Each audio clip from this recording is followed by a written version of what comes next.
दुनिया से भी क्या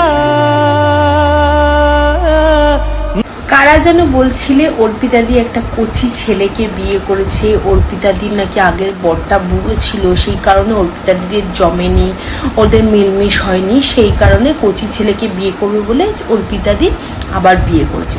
ঠিকই বলেছো, না এটা আমার কথা না, এটা তোমাদের কথা, তোমাদের অনুযায়ী ঠিকই বলেছো। অর্পিতাদিদের এখন হাজব্যান্ডটা অনেকটাই ইয়াং।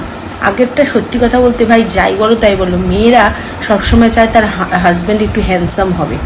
বয়স্ক বর, আগের বরটা সরকারি চাকরি করতো, টাকা থাকতে পারে কিন্তু রূপ ছিল না, তবে এই হাজব্যান্ডটার রূপও আছে, গুণও আছে। সো চলো তোমাদেরও পরিচয় করি দিই অর্পিতাদির হাজব্যান্ডের সাথে।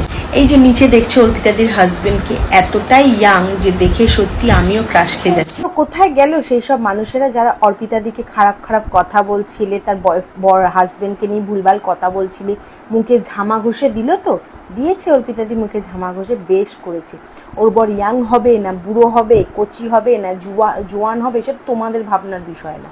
তার ইচ্ছে হয়েছে, যে মনে করেছে যে মানুষটার সাথে ভালো থাকা যায় সেই মানুষটার সাথেই থেকেছে, সেই মানুষটাকে সে আগামী দিনে পছন্দ করে নিয়েছে। আর দেখো, হাতের 5টা আঙুল সমান হয় না।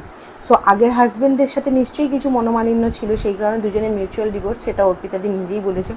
মিউচুয়াল ডিভোর্স হয়ে যাওয়ার পরই সে আবার আগামী দিনে, অনেকে আবার সেটাও বিয়ে ভাঙতে না ভাঙতে আবার বিয়ে করছে। তো তোদের কোথায় ফাটছে? ও বিয়ে করছে তো তোদের কোথায় অসুবিধা হচ্ছে? বেশ করেছে, বিয়ে করেছে।